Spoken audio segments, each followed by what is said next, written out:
ವ್ಯಾಖ್ಯಾಮುದ್ರಾಂ ಕಾರಸರಸಿಜೈ ಪುಸ್ತಕಂ ಶಂಖಚಕ್ರೆ ಬಿಭ್ರದ್ಭಿನ್ನಸ್ಫಟಿಕರುಚಿರೇ ಪುಂಡರೀಕೆ ನಿಷನ್ನಃ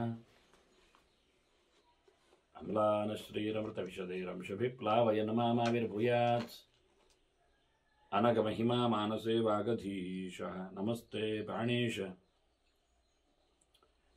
ಪ್ರಣತವಿಭವಾಯಾವನಿಮಗಾಃ ನಮಸ್ವಾಮಿನ್ ರಾಮಪ್ರಿಯತಮನಮನ್ ಗುರುಗುಣ ನಮಸ್ತುಭ್ಯಂ ಭೀಮಪ್ರಬಲತಮ ಕೃಷ್ಣೇಷ್ಟ ಭಗವನ್ ನಮಃ ಶ್ರೀಮನ್ಮಧ್ವಪ್ರದಿಶ ಸುದರ್ಶನ್ನೋ ಜಯ ಜಯ ಶ್ರೀ ಗುರುಭ್ಯೋ ನಮಃ. ನಾರಾಯಣಂ ಸುರಗುರುಂ ಜಗದೇಕನಾಥಂ ಭಕ್ತಪ್ರಿಯಂ ಸಕಲಲೋಕ ನಮಸ್ಕೃತಂಚ ತ್ರೈಗುಣ್ಯವರ್ಜಿತಮಜಂ ವಿಭುಮಾದ್ಯಮೀಶಂ ವಂದೇ ಭವಗ್ರಂ ಅಮರಾಸುರಸಿದ್ಧವಂದ್ಯಂ ನಾರಾಯಣಂ ನಮಸ್ಕೃತ್ಯ ನರಂ ಚೈವ ನರೋತ್ತಮಂ ದೇವೀಂ ಸರಸ್ವತೀಂ ವ್ಯಾಸಂ ತತೋ ಜಯಮುದೀರೇ. ವೇದವ್ಯಾಸರ ಮಹಾಭಾರತದ ಚಿಂತಕರಿಗೆ ವಂದನೆಗಳು. ಶಾಂತಿ ಪರ್ವದ 191ನೆಯ ಪ್ರವಚನ. ಭರದ್ವಾಜ ಬ್ರಾಹ್ಮಣರ ಮಾತು ಕ್ಷತ್ರಿಯ ಶತ್ರುಂತಪನಿಗೆ ನೀಡಿದ ಕೆಲವು ಬೋಧನೆಗಳು ತುಂಬ ಸುಂದರವಾಗಿ ಅನೇಕ ಉಪಾಯಗಳಿಂದ ನಾನು ಅದನ್ನು ಹೇಳಿದ್ದೆ ಹಿಂದೆ ಬಹಳಷ್ಟು ಬಾರಿ ವಿದುರನ ಗೆರೆಗಳಲ್ಲಿ. ಹೆಚ್ಚಿನ ಮಾತುಗಳೆಲ್ಲ ಕಣಿಂಕನ ನೀತಿಯಲ್ಲಿ ದುರ್ಯೋಧನ ಕೊಟ್ಟ ಬೋಧೆಗಳಲ್ಲೆಲ್ಲ ಇಣುಕಿದವು ಕೆಲವು ಉಪಾಯಗಳ ಚಿಂತನೆಗಳ ಜೊತೆಯಲ್ಲಿ ಅಂತ. ಹೀಗಾಗಿ ಮತ್ತೊಮ್ಮೆ ಕೆಲವು ಮಾತುಗಳನ್ನು ಭೀಷ್ಮರು ಧರ್ಮರಾಜನಿಗೆ ಸಂವಾದದ ಹಿನ್ನೆಲೆಯಲ್ಲಿ ರಾಜಕೀಯ ಸೂತ್ರಗಳನ್ನು ಹೇಳುತ್ತಾರೆ. ಅನೇಕ ಪ್ರಾಣಿಗಳ ಬಗ್ಗೆ ರಾಜ ಹೇಗಿರಬೇಕು ಅಂತ ಹೇಳಿದರೆ ಇಲ್ಲಿ ಕೆಲವು ಮಾತುಗಳನ್ನು ಹೇಳ್ತಾರೆ. ಗೃಧ್ರದೃಷ್ಟಿ, ಎತ್ತರದಲ್ಲಿ ಹದ್ದು ಹಾರುವಾಗ ಅದು ನೋಡ್ತಾ ಇರ್ತದೆ ತನ್ನ ಆಹಾರ ಎಲ್ಲಿದೆ ಅಂತ ಗಮನಿಸ್ತದೆ. ಸೀದಾ ರೈಯನೆ ಹಾರಿ ಬಂದು ತಗೊಂಡು ಹೋಗ್ತದೆ. ಕೋಳಿ ಮರಿಯನ್ನೋ ಇನ್ನಿತರ ಮಾಂಸದ ತುಣುಕನ್ನು ಬಹಳ ಎತ್ತರದಲ್ಲಿ ದೂರದಲ್ಲೇ ಇದ್ದುಕೊಂಡು ತನಗೆ ಬೇಕಾದ ಆಹಾರವನ್ನು ಹಿಡಿದು ಕೊಂಡೊಯ್ಯುವಂತೆ ಬಹಳ ಸೂಕ್ಷ್ಮವಾದ ಕಣ್ಣು. ಹಾಗಾಗಿ ರಾಜನ ಕಣ್ಣು ದೂರದವರೆಗೆ ಇರಬೇಕು. ಹದ್ದಿನ ಕಣ್ಣಿನಂತೆ ಪ್ರತಿಯೊಂದರ ಮೇಲೆ ಹದ್ದಿನ ಕಣ್ಣಿಡುವುದು ಅಂತ ಶತ್ರುಗಳ ಚರ್ಯೆಯ ಮೇಲೆ ಗಮನ ಇರಬೇಕು. ಬಕಾಲೀನ, ಬಗ್ಗದ ಬಗ್ಗೆ ಹಿಂದೆ ಮಾತು ಹೇಳಿದ ಚೇಷ್ಟೆಯಲ್ಲಿ. ಹಾಗೆ ಇವನು ಬಗ್ಗದಂತೆ ಗುಟ್ಟಾಗಿ, ಅದು ಮೀನು ಹಿಡಿಯುವುದು ಗೊತ್ತೇ ಆಗುವುದಿಲ್ಲ, ಅಲ್ಲುಗಾಡುವುದೇ ಇಲ್ಲ. ಹಾಗೆ ನಿರ್ಭಯವಾಗಿ ಮೀನುಗಳು ಸಂಚಾರ ಮಾಡಿದಾಗ ಕಾಲಿನ ಪಕ್ಕಕ್ಕೆ ಬಂದಾಗ ಕೊಕ್ಕಿನ ತುದಿಗೆ ಸಿಗ್ತದೆ ಅಂದಾಗ ಹಿಡಿದು ಬಿಡ್ತದೆ. ಹಾಗೆ ರಾಜ ಸುಮ್ಮನೆ ಇರಬೇಕು ವಿಶ್ವಾಸಿಯಂತೆ. ಶತ್ರುಗಳು ಕೈಗೆ ಸಿಗುವಂತಾದಾಗ ಹೊಡಿಲಿಕ್ಕೆ ಆಗ್ಬೇಕು ಅವನಿಗೆ. ಇದೆಲ್ಲ ಉಪಾಯಗಳು.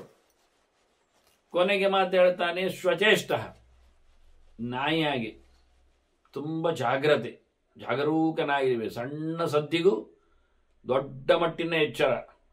ಯಾವಾಗಲೂ ದೇಶದ ಕಾವಲಿನಂತೆ ಅವ.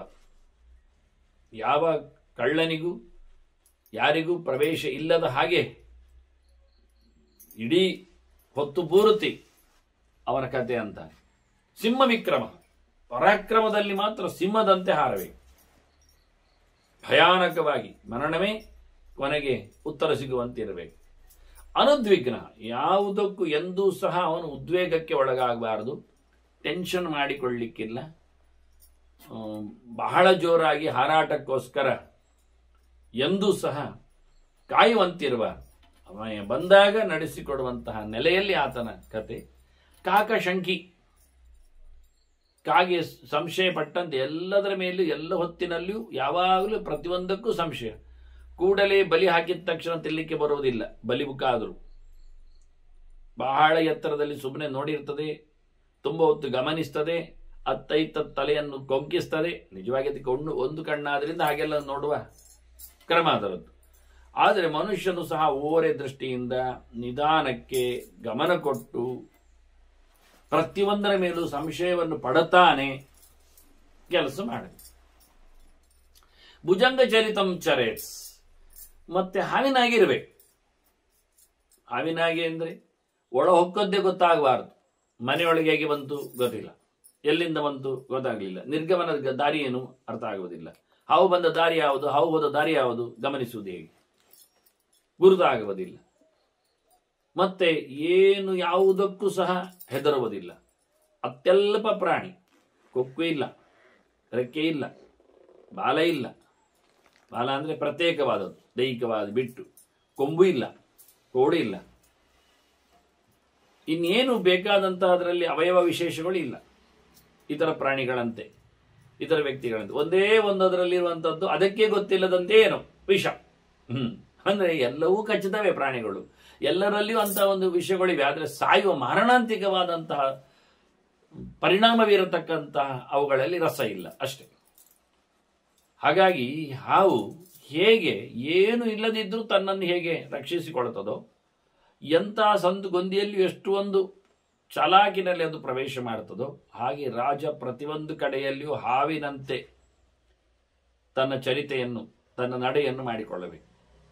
ಆನಂತರ ಎಷ್ಟು ಸಣ್ಣದಾಗಿ ಇದ್ದುಕೊಳ್ಳುತ್ತದೆ ಅದು, ಉರುಟು ಮಾಡಿಕೊಂಡು ಎಲ್ಲ ದೇಹದ ಎಲ್ಲ ಅವಯವಗಳನ್ನು ಸಹ ಅದು ಸಂಕೋಚಕ್ಕೆ ಒಳಪಡಿಸ್ತದೆ. ಹಾಗೆ ರಾಜ ಎಲ್ಲವನ್ನು ಅದುಮಿಟ್ಟುಕೊಂಡಾಗೆ ತನ್ನ ಭಾವನೆಗಳನ್ನಾಗಲಿ, ಮಾತುಗಳನ್ನಾಗಲಿ, ಚರಿತೆಗಳನ್ನಾಗಲಿ ಯಾವುದನ್ನು ಎಲ್ಲಿಯೂ ಸಹ ಹಿಗ್ಗಿಸುವಂತೆ, ಕುಗ್ಗಿಸುವಂತೆ. ಗಾಳಿ ಮಾತ್ರ ತಿಂದು ಬದುಕ್ತದೆ, ಆಹಾರ ಇಲ್ಲದಿದ್ರು. ಹಾಗೆ ರಾಜ ತನ್ನ ಶಕ್ತಿ ಹೇಗಿರಬೇಕು ಹೇಳಿದ್ರೆ, ಕೇವಲ ಆಹಾರಕ್ಕೆ ನೀರಿಗೆ ಡಿಪೆಂಡ್ಸ್ ಆಗಬಾರ್ದು. ಎಲ್ಲಿಯೋ ಸಿಕ್ಕಿಬಿದ್ದ, ಕಟ್ಟೆಯಾಗಿ ಬಿಟ್ರು, ಎಲ್ಲಿಯೋ ಗೊಂಡಾರದಲ್ಲಿ ಹೋಗಿ ಬಿಟ್ಟ, ಎಷ್ಟು ದಿನ ಆದರೂ ಇರ್ಲಿಕ್ಕೆ ಬರುವ ಹಾಗೆ ಅಂತಹ ಸೂಪರ್ ಪವರ್ ಅದು ರಾಜನಲ್ಲಿ ಇರಬೇಕು.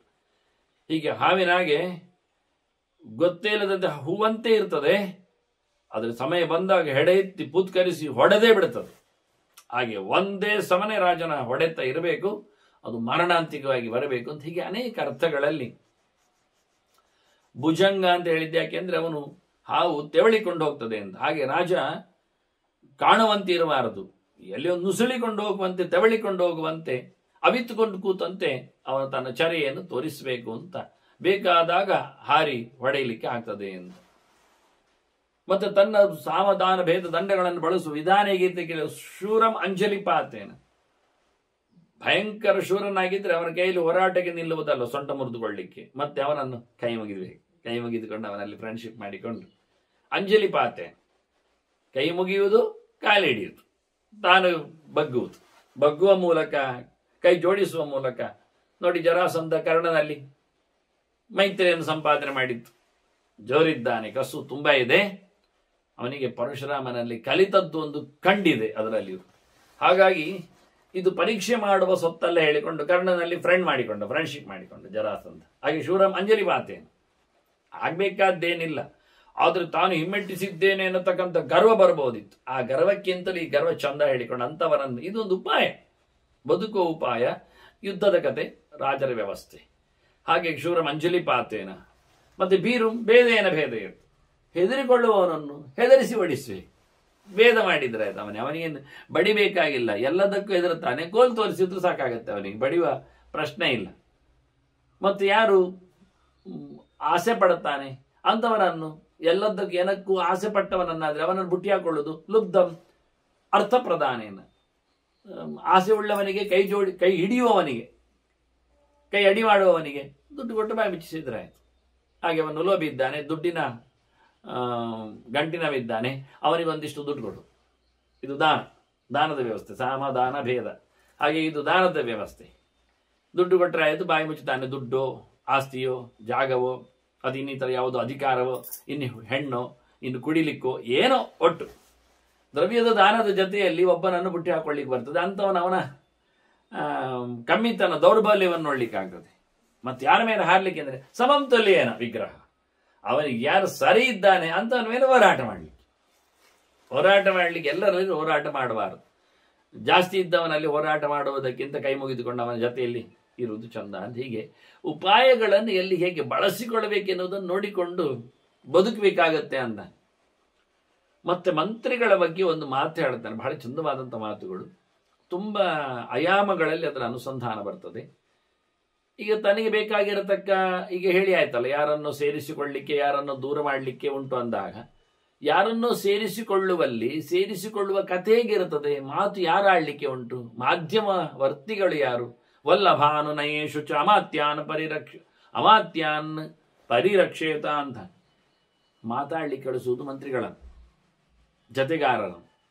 ವಲ್ಲಭ ಅನುನಯೇಶು, ಪ್ರೀತಿಯಿಂದ ಇನ್ನೊಬ್ಬರನ್ನು ನಾವು ಫ್ರೆಂಡ್ ಮಾಡಿಕೊಳ್ಳಿಕ್ಕೆ ಉಂಟು ಅಂತಾದರೆ, ಪ್ರಿಯರನ್ನು ಮಾತಾಡಿಸಬೇಕಾದ್ರೆ ಯಾರು ಹೋಗಬೇಕು? ಮಂತ್ರಿಗಳು. ಆ ಮಂತ್ರಿಗಳನ್ನು ಚೆನ್ನಾಗಿ ಪರೀಕ್ಷಿಸಿಕೊಳ್ಳಿ, ಟೆಸ್ಟ್ ಮಾಡಿಕೊಳ್ಳಿ. ಅವ್ರು ಹೋಗಿ ರಾಜನಿಗೆ ಪ್ರಿಯಾಗಿವಾಗಿ ಹೇಳುತ್ತಾರೋ ಅಥವಾ ಎದುರಲ್ಲಿ ಹೀಗೆ ಹೇಳಿ ಹಿಂಬದಿಯಿಂದ ಇನ್ನೊಂದು ಏನೋ ಪಿತೂರಿ ಮಾಡ್ತಾರೋ, ಸ್ವಾರ್ಥ ಉಂಟೋ. ಈ ಕೆಲವೊಮ್ಮೆ ವಕೀಲರು ಹೋಗಿ ಮಾತಾಡಿದ ಹಾಗೆ ಅವರು ಎದುರಿಂದ ಹೀಗೆ ಹೇಳ್ತಾರೆ, ಜಬರ್ದಸ್ತಿನಲ್ಲಿ ಹಾಗೆ ಮಾಡೋ, ಹೀಗೆ ಉಂಟು, ಅದು ಇದು ಅಂತ. ಆಚೆ ಹೋಗಿ ಪರ ವಕೀಲರಲ್ಲಿ ಖುದ್ದಾಗಿ ಹೇಳಿಕೊಡ್ತಾರೆ, ಹೀಗೆ ಮಾಡಿದ್ದಾರೆ ಅಂತ ಹೇಳಿದ್ದಾರೆ, ಅದಕ್ಕೆ ನಾವು ಹೀಗೆ ಮಾಡಿಬಿಡುವ. ಹೀಗೆ ಅವರವರು ತಮ್ಮ ತಮ್ಮ ಬೇಳೆ ಬೇಯಿಸಿಕೊಳ್ಳುವಲ್ಲಿ ಒಂದೇ ನಮೂನೆ, ಅವರಲ್ಲಿ ಏನು ವ್ಯತ್ಯಾಸ ಕಾಣುವುದಿಲ್ಲ. ಯಾಕೆಂದ್ರೆ ಅವರು ಹೇಳ್ತಾರೆ, ನಾಳೆ ನಾನು ಇಲ್ಲಿ ಬದುಕುದು ಬೇಡವಾ, ನಿಮ್ಮ ಕೇಸಿಗೋಸ್ಕರ ನಾನು ಅವರ ಹತ್ರ ಹೋರಾಟ ಮಾಡಿ ಅವರನ್ನು ಹಿಗ್ಗಾಮುಗ್ಗ ಏನೋ ಹೇಳಿಕೊಂಡು ಬೈದು ನಿಂದಿಸಿ, ನಾವು ಪ್ರೊಫೆಷನರಿ ಇದ್ದೇವೆ, ಆದ್ರಿಂದ ನಿಮ್ಮ ಏನು ವಾದ ಉಂಟು ಅದನ್ನು ನಾವು ಹೇಳುತ್ತೆ, ನೀವು ಹೇಳಿಕೊಟ್ಟಾಗೆ, ನೀವು ತಿಳಿಸಿಕೊಟ್ಟಾಗೆ ಹೇಳಿಕೊಂಡು ಲೀಕ್ ಮಾಡುವುದು ಅವರೇ.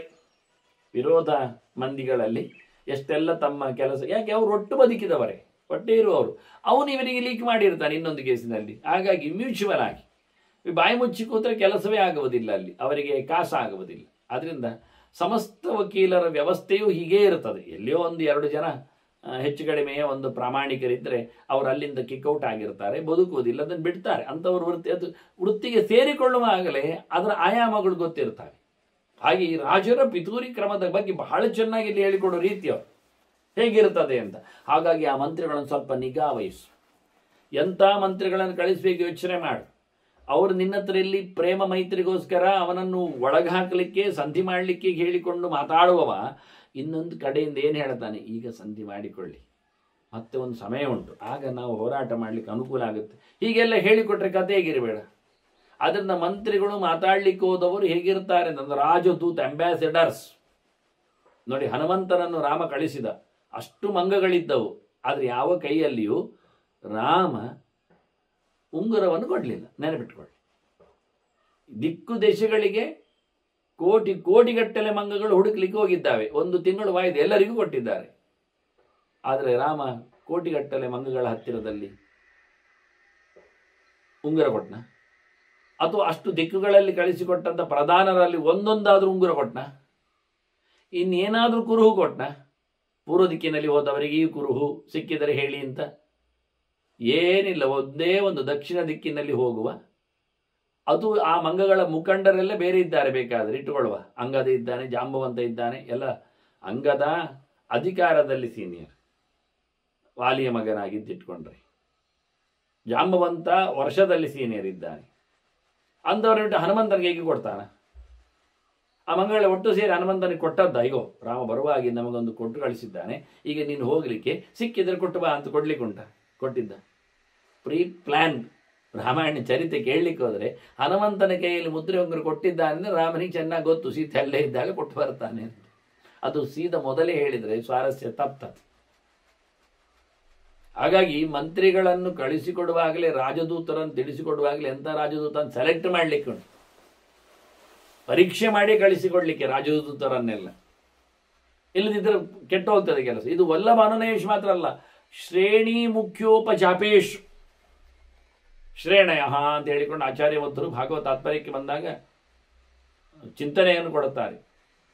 ಯಾರೆಲ್ಲ ಇದ್ದಾರೆ ಶ್ರೇಣಿಗಳೊಂದು, ಅಂಗರಕ್ಷಕರು ಇದ್ದಾಗೆ ಎಲ್ಲ ತಿಳಿಸಿಕೊಡ್ಲಿಕ್ಕೆ. ಹಾಗಾಗಿ ಎಲ್ಲರ ಶ್ರೇಣಿ ಮುಖ್ಯರು ಯಾರಿದ್ದಾರೆ, ಗಣನಾಯಕರು ಯಾರಿದ್ದಾರೆ, ಅಧಿಕಾರಿಗಳು ಯಾರಿರ್ತಾರೆ, ಪ್ರಧಾನರು ಯಾರಿರ್ತಾರೆ, ಮಂಡಲಾಧೀಶರು ಯಾರಿರ್ತಾರೆ, ಇವರನ್ನೆಲ್ಲ ಮಾತಾಡಲಿಕ್ಕೆ, ಅವರಿಗೆ ರಹಸ್ಯವನ್ನು ಹೇಳಿಕೊಡ್ಲಿಕ್ಕೆ, ಅವರ ಕಿವಿಯಲ್ಲಿ ತಿಳಿಸಿ ಬರಲಿಕ್ಕೆ, ಸಂದೇಶವನ್ನು ಹೇಳುವಲ್ಲಿ, ನಡೆಸಿಕೊಡುವಲ್ಲಿ ಈ ಅಮಾತ್ಯರು ಯಾರು ಹೋಗ್ತಾರಲ್ಲ ಅವರನ್ನು ಚೆನ್ನಾಗಿ ನೋಡಿಕೊ. ಅವರಲ್ಲಿ ಹೋಗಿ ಹೇಳುವುದೊಂದು ಮಾಡುವುದೊಂದಾದರೆ ನಿನ್ನ ಅಭಿಪ್ರಾಯ ಅಲ್ಲಿ ಹೋಗಿ ಇನ್ನೊಂದು ರೀತಿಯಿಂದ ತಿಳಿಸಲ್ಪಟ್ರೆ, ಹಾಗಾಗಿ ಅವರನ್ನೆಲ್ಲ ಎತ್ತಿ ಕಟ್ಟುವಂತೆ ಆ ಮಾತುಗಳು ಬಂದು ಹೋದ್ರೆ ಗಮನಿಸು. ಭೇದ ಸಂಘಾತಯೋರವಿ, ಒಬ್ಬನಲ್ಲೂ ಭೇದ ಮಾಡುವಲ್ಲಿಯೂ ಮಂತ್ರಿಯ ಪಾತ್ರ ಉಂಟು, ಒಬ್ಬನಲ್ಲಿ ಬಡಿಯುವುದರಲ್ಲಿ ಹೋರಾಟ ಮಾಡುವುದರಲ್ಲಿಯೂ ಮಂತ್ರಿ ಪಾತ್ರ ಉಂಟು. ಆದ್ರಿಂದ ಸಾಮಕ್ಕಿರಲಿ ದಾನಕ್ಕಿರಲಿ ಕೊಡುವಾಗ ಎಷ್ಟು ಕೊಡಬೇಕು ಅಂತ ಕೇಳ್ತಾರೆ. ಒಂದು 10 ಎಕರೆ ಇರಲಿ ಅಂತ ಹೇಳ್ತಾರೆ ಗಡಿ ಭಾಗದ್ದು. ಅದು ಮಾತುಕತೆಯಲ್ಲಿ ಬಂದಾಗ ಅವನಿಗೆ ಒಪ್ಪಿಗೆಯಲ್ಲಿದ್ದದ್ದು. ಆದರೆ ಇವ ಬಂದು ಮಂತ್ರಿ ಏನು ಹೇಳ್ತಾನೆ, 20 ಕೇಳಿದ್ದಾರೆ ಎಕರೆ ಅಂತ, 10 ಅವನಿಗೆ 10 ಇವನಿಗೆ. ಹೀಗೆ ಹೇಳೋದಿಲ್ಲ, ಆ ರಾಜನಲ್ಲೇ ಇಟ್ಟಿರ್ತಾರೆ. ಅವರ ಹತ್ರ ನಾನು 10 ಕೇಳಿದ್ದು ನೀವು ಹೇಳಿದ ಹಾಗೆ, ಆದರೆ 20 ನಾನು ಪಡೆದಿದ್ದೇನೆ, ಅದು ನನ್ನಲ್ಲಿ ಉಂಟು, ನಿಮ್ಮಲ್ಲಿರಲಿ. ಹೀಗೆ ಇಂಥದ್ದೆಲ್ಲ ಆಗಿಬಿಟ್ರೆ ಮನೆಗೊಂದು 10 ಲಕ್ಷ ಹೇಳ್ತಾರೆ, 20 ಲಕ್ಷ ಹೇಳ್ತಾರೆ, 50 ಲಕ್ಷ ಹೇಳ್ತಾರೆ ಮಾರಾಟಕ್ಕೆ ಬಂದಾಗ. ಆದರೆ ಮಧ್ಯದ ಬ್ರೋಕರ್ ಅವನು 25 ಎಷ್ಟೇ ಹೇಳ್ತಾನೆ, ಇರಲಿ ಅದು ನನಗೊಂಚೂರು ಬೇಕು ಮತ್ತೆ. ಅವರೇ ಹೇಳಿರ್ತಾರೆ ಪಾರ್ಟಿ ಕಮಿಷನ್ ಇದ್ರೆ ಏನಿದ್ರು ನೀವು ಅಲ್ಲೇ ಕೇಳಲಿಕ್ಕೆ ಮೊದಲೇ ಹೆಚ್ಚು ಹೇಳಿ ಅಂತ. ಎಲ್ಲ ಕಡೆ ನಡೆಯುವ ವಿಧಾನಗಳಿಗೆ ಮಧ್ಯವರ್ತಿಗಳಿಂದ ಬಹಳಷ್ಟು ದೊಡ್ಡ ಗೋಲ್ಮಾಲ್ ನಡೀತದೆ. ಆದರೆ ಇಲ್ಲಿ ಮೊದಲೇ ಹೇಳ್ತಾನೆ ಅಮಾತ್ಯಾನ್ ಪರಿರಕ್ಷಣೆ, ಮಾತಿಗೆ ಹೋದವರನ್ನು ಭೇದ ಮಾಡುವಲ್ಲಿ, ಯುದ್ಧ ಮಾಡುವಲ್ಲಿ, ಯುದ್ಧ ಪ್ರೇರಣೆ ನೀಡುವಲ್ಲಿ ಎಲ್ಲ ಬಹಳ ರಾಜನೇ ಹೋಗ್ಲಿಕ್ಕಾಗತ್ತೆ, ಎಲ್ಲ ಕಡೆ ಹೋಗುವುದಿಲ್ಲ. ರಾಜನ ಪ್ರತಿನಿಧಿಯಾಗಿ ಹೋದವರನ್ನು ಬಹಳ ಚೆನ್ನಾಗಿ ಗಮನಿಸು ಅಂತ ಬಹಳ. ಮತ್ತೆ ರಾಜ ಅಷ್ಟೆಲ್ಲ ರಾಜ ಜೋರ ಹೇಳಿದರೆ, ಮತ್ತೆ ರಾಜ ಪಾಪವ ಮೃದುವಾಗಿರಬೇಕಾ, ರಾಜ ತೀಕ್ಷ್ಣನಾಗಿರಬೇಕಾ? ದೊಡ್ಡ ಪ್ರಶ್ನೆ. ರಾಜ ಹೇಗಿರಬೇಕೆನ್ನುವುದೇ ಕಷ್ಟ. ಖಡಕ್ಕಿದ್ರೆ ಏನಾಗ್ತದೆ, ಮೃದುನಿತ್ಯವಜಾನಾತಿ ತೀಕ್ಷ್ಣ ತುದ್ದಿದಂಚಿತ. ಖಡಕ್ಕಿದ್ರೆ ಅವನ ಮೇಲೆ ಯಾರಿಗೂ ವಿಶ್ವಾಸ ಇಲ್ಲ, ಪ್ರೀತಿ ಇಲ್ಲ. ನಮ್ಮ ರಾಜ ಭಾರಿ ಜೋರು, ಖಡಕ್ಕಿದ್ದಾನೆ, ತೀಕ್ಷ್ಣ ಇದ್ದಾನೆ, ಕ್ರೂರ, ಭಾರಿ ಹೇಳಿ ಅವನ ಹತ್ತಿರದಲ್ಲಿ ಎಲ್ಲರೂ ಸಹ ಹೆದರುತ್ತಾರೆ. ಅವನ ಬಗ್ಗೆ ಇಷ್ಟ ಆಗುವುದಿಲ್ಲ ಪ್ರವೃತ್ತಿ. ಆಯಿತು, ಭಾರಿ ಸಾಫ್ಟ್, ತುಂಬ ಮೃದು, ಎಲ್ಲರ ಜೊತೆಯಲ್ಲಿ ಅವನು ಆತ್ಮೀಯವಾಗಿ ತುಂಬ ಇದ್ದಾನೆ ಹೇಳಿದರೆ ಅವನನ್ನು ಇವರು ಇನ್ಸಲ್ಟ್ ಮಾಡ್ತಾರೆ, ಅವಹೇಳನೆ ಮಾಡ್ತಾರೆ. ಮಾಮೂಲಿ ಜನರಾಗಿ ಅವನ ಜೊತೆಯಲ್ಲಿ ವರ್ತನೆ ಮಾಡ್ತಾ ಅವನ ಡಿವಿಯಾಲಿ ಮಾಡ್ತಾರೆ. ನೋಡಿ, ಹೆಚ್ಚಾದರೆ ಹಾಗೆ, ಕಮ್ಮಿ ಆದರೆ ಹೀಗೆ. ಇದೇರು ಸೇವಕ ವರ್ಗದವರೇ, ರಾಜವರ್ಗದಲ್ಲಿ ಇಂತಹ ಒಂದು ಗಲಾಟೆಗಳು, ಹೆಚ್ಚು ಕಡಿಮೆಗಳು. ಅದಕ್ಕೇನು ಮಾಡುವ, ತೀಕ್ಷ್ಣಕಾಲೇ ಭವೇ ತೀಕ್ಷ್ಣ, ಮೃದುಕಾಲೇ ಮೃದುನ ಭವೇ. ಅದಕ್ಕೆ ರಾಜ ಏನು ಮಾಡಬೇಕಂದ್ರೆ, ತೀಕ್ಷ್ಣದ ಸಮಯದಲ್ಲಿ ತೀಕ್ಷ್ಣನಾಗಿ ಇರಬೇಕು, ಮೃದುವಿನ ಸಮಯದಲ್ಲಿ ಮೃದುವಾಗಿ ಇರಬೇಕು. ಇದವನ ನಾಟಕ ಬೇಕಾದಾಗೆ ಇರಬೇಕು. ಅವನು ಗಿಡ ಮರಗಳಲ್ಲಿ ನೆಲೆಗೊಂಡಾಗ ಹಾವು ಹಸಿರಂತೆ ಕಾಣಬೇಕು, ನೆಲದಲ್ಲಿ ಮಣ್ಣಿನಲ್ಲಿ ಓಡಾಡುವಾಗ ಅದು ಕಂದು ಕೆಂಪಿನಂತೆ ಕಾಣಬೇಕು. ನೋಡಿ, ಬಣ್ಣ ಬದಲಾಯಿಸಿಕೊಳ್ಳುತ್ತದೆ, ಜನಕ್ಕೆ ಬಗ್ಗೆ ಗೊತ್ತಾಗುವುದಿಲ್ಲ. ಹಾಗೆ ಕೀಟಗಳಂತೆ, ಮರಗಿಡಗಳಂತೆ ತಾನು ಹಾವಾಗಿ ಅಲ್ಲಿ ಹಸಿರು ಬಣ್ಣದಲ್ಲಿ ಕಾಣಿಸಿಕೊಳ್ಳುವುದು ಇಲ್ಲಿ ಈ ರೀತಿಯಾಗಿ. ಹೀಗೆ ರಾಜ ಬೇಕಾದಾಗಿರಬೇಕು. ಅಲ್ಲ, ಯಾವುದಾದ್ರೂ ಒಂದು ಯಾವುದು ಕೆಲಸ ಮಾಡ್ತದೆ ಹೇಳಿ, ಎರಡು ರಾಜನಿಗೆ ಆಗುವುದು ಬಹಳ ಕಷ್ಟ.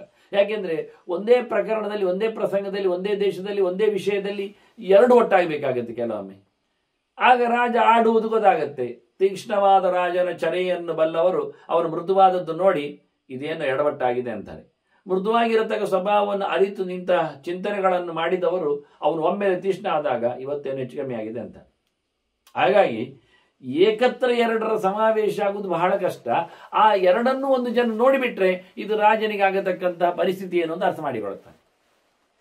ಅದರಿಂದ ಏನಾದರೂ ಒಂದಾಗುವಾಗ ಏನಾದರೂ ಉಂಟೋ ಅದನ್ನು ಹೇಗೆ ಗಮನಿಸುವುದು ಕೇಳಿದರೆ, ಮೃದು ತೀಕ್ಷ್ಣ ಮೃದು, ಅದೇನು ಚೀಟಿ ಹಾಕುವ ಅಥವಾ ಬೆರಳು ಯಾವುದು ಎರಡು ಇಟ್ಟುಕೊಂಡು ಮುಟ್ಲಿಕ್ಕೆ ಯಾರ ಹತ್ರ ಅದು ಹೇಳುವ, ಇದು ಮೃದು ಅಂತ ಇದು ತೀಕ್ಷ್ಣ ಅಂತ ಯಾರು ಮುಟ್ತಾರೆ ಹೇಗೆ ಅಂತ ಹಾಗೆಲ್ಲ ಮಾಡುವಂಥದ್ದಲ್ಲ. ನಮಗೆ ಉಪಾಯವನ್ನು ಅರಿತು ಬದುಕಿದಾಗ ಆಗತಕ್ಕ ಲಾಭಾಂಶಗಳ ಮೇಲೆ ಇದನ್ನು ನಾವು ನಿರ್ಣಯ ಮಾಡಲಿಕ್ಕೆ ಉಂಟು. ಆಗ ಹೇಳ್ತಾರೆ ಇವರು ರಾಜನಿಗೆ, ನೋಡು, ಮೃದುನೈವ ಮೃದುಂ ಹಂತಿ. ಹೌದಾ, ಒಬ್ಬ ಸಾಫ್ಟ್ ಇದ್ರೆ ಅವನ ಮೃದುತನದಿಂದಲೇ ಒಬ್ಬ ಸಾಮಾನ್ಯನನ್ನು, ಮೃದುವಾಗಿರುವವನನ್ನು ಹಿಡಿಲಿಕ್ಕೆ ಆಗ್ತದೆ, ಮುಗಿಸ್ಲಿಕ್ಕೆ ಆಗ್ತದೆ. ಸಾಕಲ್ಲ, ಸಾಮಾನ್ಯನವನ್ನು ಮೃದುವಾಗಿರುವವನು ಮೃದು ಮಾರ್ಗದಿಂದಲೇ ತೀಕ್ಷ್ಣನಾಗದೇನೆ ಅವನನ್ನು ತನ್ನಷ್ಟಕ್ಕೆ ಪ್ಯಾಕ್ ಮಾಡಬಹುದು. ಅಷ್ಟು ಮಾತ್ರ ಅಲ್ಲ, ಸಾಫ್ಟ್ನೆಸ್ ಏನ್ ಮಾಡ್ತದೆ, ಮೃದುನ ಹಂತಿ ದಾರುಣಂ. ಎಂಥ ಭೀಕರನಾದವನನ್ನು ಸಹ ತನ್ನ ಮಾಮೂಲಿ ಮೃದುತನದಿಂದಲೇ ಮೆತ್ತಗೆ ಅವನನ್ನು ಹದ ಮಾಡಲಿಕ್ಕೆ ಬರ್ತದೆ. ಯಾಕೆ, ಮೃದುತನದಲ್ಲಿ ಅಂತ ಒಂದು ಕೆಪಾಸಿಟಿ ಉಂಟು. ಕೋಪದನ್ನು ಹೊಡಲಿಕ್ಕೆ ಹೋದ್ರೆ ಅವನು ಇನ್ನಷ್ಟು ಕೋಪಿ ಆಗ್ತಾನೆ, ನಾನು ರೈಸ್ ಆಗ್ತೇನೆ ಅಂತ ಶುರು ಮಾಡ್ತಾನೆ. ಅದರ ಬದಲಿಗೆ ಇಲ್ಲಪ್ಪ ನಾವು ತಣ್ಣಗಿದ್ದೇವೆ ಅಂತ ತಂಡಿ ಆದರೆ ಅವನು ಕೂಲ್ ಆಗ್ತಾನೆ, ಕೂಡಲೇ ಚಪ್ಪೆಯಾಗಿ ಕೈಗೆ ಸಿಗ್ತಾನೆ. ಅದರಿಂದ ಹಾರಾಟದಿದ್ರು ಹಾರಾಡ್ಲಿಕ್ಕೆ ಹೋದ್ರೆ ಅದು ಮುಗಿಯುವುದೇ ಇಲ್ಲ ಹೋರಾಟ.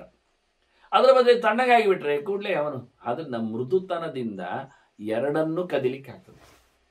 ಸಾಮಾನ್ಯನವನನ್ನು, ಮೆತ್ತಗಿರುವವನನ್ನು ಮೆತ್ತಗೆ ಮಾಡ್ಲಿಕ್ಕೆ ಆಗ್ತದೆ, ದಪ್ಪಗಿರುವವನನ್ನು, ದೃಷ್ಟನಾದವನನ್ನು ಸಹ ಮೆಲ್ಲಕ್ಕೆ ಹದ ಮಾಡಲಿಕ್ಕೆ ಬರ್ತದೆ.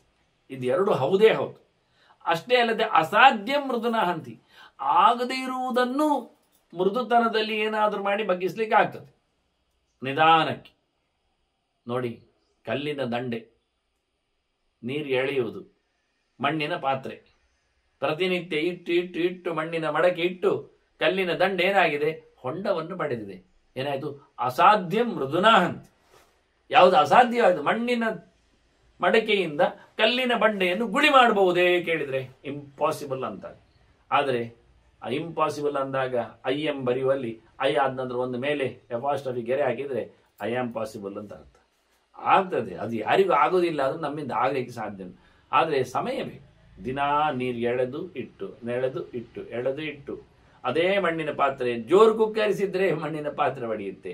ಮೆಲ್ಲ ಇಟ್ಟರೆ ಹದವಾಗಿ ಹೊಂಡ ಬೀಳುವುದಿಲ್ಲ. ಅದು ಇಡುವಾಗ ಒಂದು ಭರಸೆ ಇರ್ತದೆ, ನೀರು ತುಂಬಿದ ಭಾರ ಇರ್ತದೆ. ಆ ಒಂದು ನ್ಯಾಕಲ್ಲಿ ದಿನ ಇಡುವ ಮೂಲಕ ಆ ಮಣ್ಣಿನ ಹಂಡೆಯಿಂದ ಕಲ್ಲಿನ ಬಂಡೆಯಲ್ಲಿ ಒಂದು ಸಣ್ಣ ಹೊಂಡ ಬಂದೇ ಬರುತ್ತದೆ ಎನ್ನುವುದನ್ನು ನಮ್ಮ ಮಂಡೆಗೆ ತರಬಹುದು. ನಾನದನ್ನು ದೊಡ್ಡೆಯಲ್ಲಿ ಹೇಳಿದ್ದೇನೆ, ಸರಿ, ಬಹಳ ಚಂದವಾದಂತಹ ಉದಾಹರಣೆ. ಅದನ್ನು ತೋರಿಸಿಕೊಟ್ರು. ಅಸಾಧ್ಯ ಮೃದುನಾ ಹಂತಿ. ಆದ್ರಿಂದ ಏನಾಯಿತು? ತಸ್ಮಾತ್ ತೀಕ್ಷ್ಣತರೋ ಮೃದು.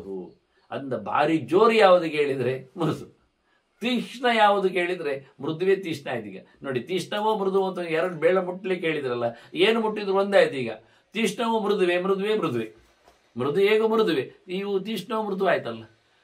ತೀಕ್ಷ್ಣಕ್ಕಿಂತ ತೀಕ್ಷ್ಣ ಆಯ್ತು ಮೃದು. ಈಗ ಎಂಥವರನ್ನು ಅದು ಮುರಿತದೆ. ಮೃದು ಅಂದರೆ ಮುರಿಯುವಂಥದ್ದು ಅಂತ ಅರ್ಥ. ಏನನ್ನು? ಯಾವುದನ್ನು ಸಹ ಮೆತ್ತಗೆ ಮಾಡಿಬಿಡ್ತದೆ. ಎಷ್ಟು ದಪ್ಪಗಿದ್ದವನನ್ನು ಗುದ್ದಿ ಸರಿ ಮಾಡಲಿಕ್ಕೆ ಬರ್ತದೆ. ಇದಕ್ಕೆ ರಾಜರ ಅಲಂಕಾರದಲ್ಲಿ ಒಂದು ಚಂದವಾದಂತಹ ಕೆಲವು ಉಪಮೆಗಳಿವೆ, ದೃಷ್ಟಾಂತಗಳಿವೆ. ಅರ್ಥ ಮಾಡಿಕೊಳ್ಳಿಕ್ಕೆ ಹೇಗೆ ಅಂತ ನೋಡಿ.